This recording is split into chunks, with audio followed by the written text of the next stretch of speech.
bibigyan ko lang ng ibang perspective. Doon sa mga hindi nakakaunawa kay Maldita, Sa kanila. naiintindihan ko din kayo kasi yun yung paniniwala nyo ngayon.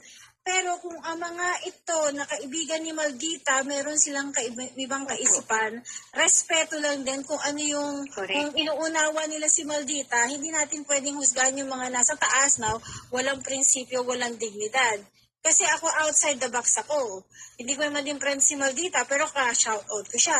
Dito lumakit ako kay Tita Cynthia.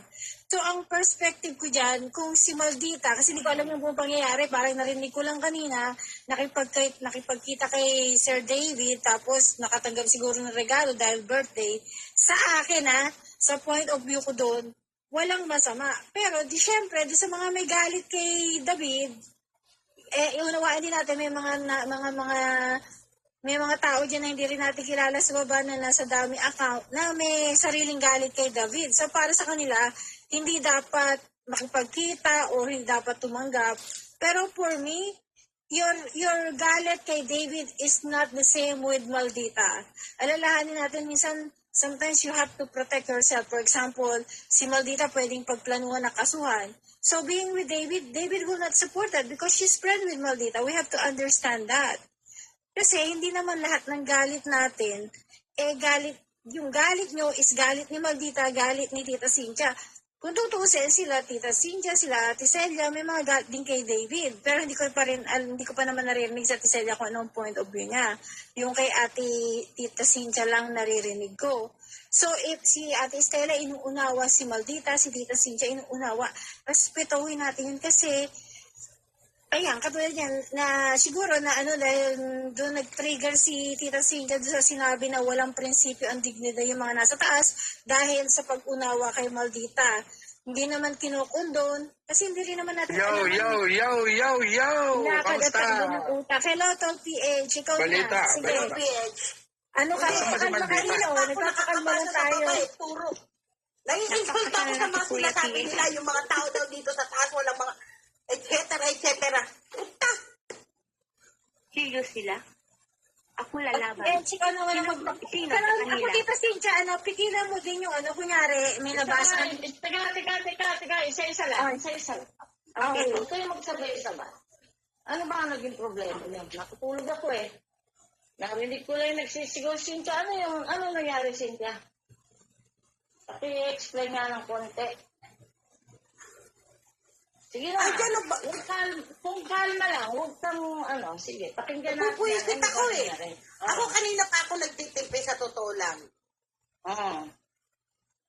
Yung pagdi-dinner nila, Pau-Pau, binigyan nila ng, marami na silang bus. Ina-akusam na parang kriminal si Maldita. Tapos may magsasabi pa dyan, ano to, kainan na ng tae, ganito, ganyan, mga tao sa taas, hindi ganyan, etc. Ito. Ano sumusuporta sa inyo, ganito, kanito. Wala na palang prinsipe. Utak. Sige. Nag-gets ko na. Kanina, nandyan ako. Di ba? Nagpaalam ako. Sorry. Itutulog ko na lang to. Kaysa mapanood ko yan. Dahil ayokong makita si David. So, akin yun. Sila yun, kayo yun. Di ba? So, ayokong makita si David. So, itutulog ko na lang yun. No comment ako doon. Pero dito sa baba, kung ano man yung nyo kay Maldita, iba yung kay David, iba yung kay Maldita, iba-iba tayo. Hindi natin pwedeng hawakan ng tignan nyo ako. Hindi ko gusto nandiyan si David kanina, pero hindi ako para magalit, Ayan ko. Kasi iba naman si David, pero huwag nyo agad dusgan na kumain ng tae. Yun lang yun. Ako, tignan Wala nyo na bang ako, tayo gusto dyan? ko. Tol, wala na bang tayo dyan? Natiran ba ako? Natiran ba akong tayo? Ako tignan niyo, umalis ako. Kasi yung makita yung si David eh. Kasi talagang, narinig ko yung sinabi niya, nagsusorry siya. Bago man ako umalis, di naman yung pinakaigot telepono ko.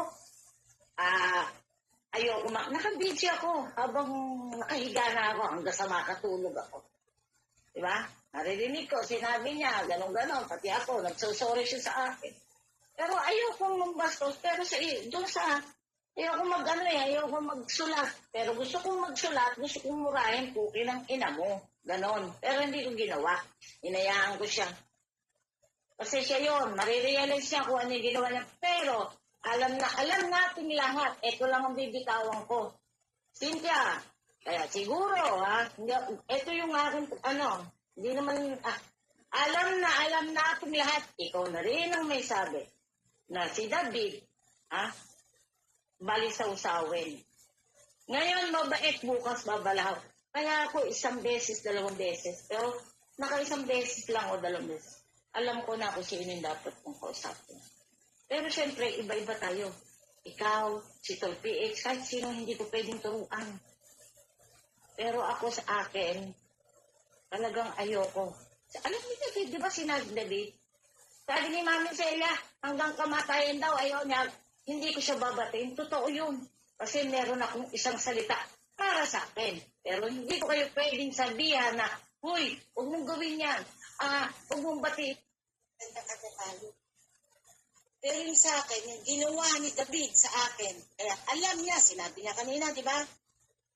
Na hindi ko siya pwedeng patawarin hanggang kamatayan, narinig niya yun. Kaya binanggit niya kanina, totoo yun.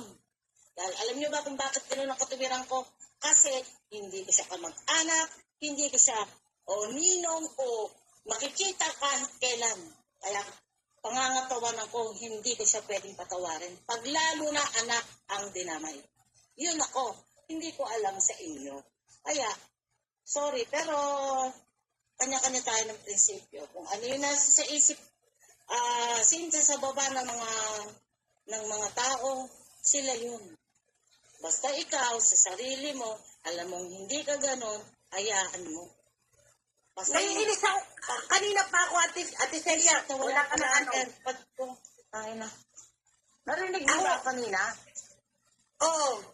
Hanggat maaari ayoko magsalita. Pero nakulo na ako, may nababasa ako. Mga tao sa itaas, ganito, ganyan. Hindi ko na kaya. Kailangan ko na magsalita talaga. Kung ayaw Tita Cynthia, sino nagsabi nun? Pasensya, sino nagsabi ng mga tao doon? Sino nagsabi nun? Sino nagsabi mga tao sa taas? Kasi naka-BG ako eh. Na Nandito yung sa baba eh. Yun yung lang about talaga, mo sa- nakita ko talagang, sige. puwisot ako. Ewan ko kung nasa baba, hindi ko nabasa. Pag binalik ako, mainis na naman ako.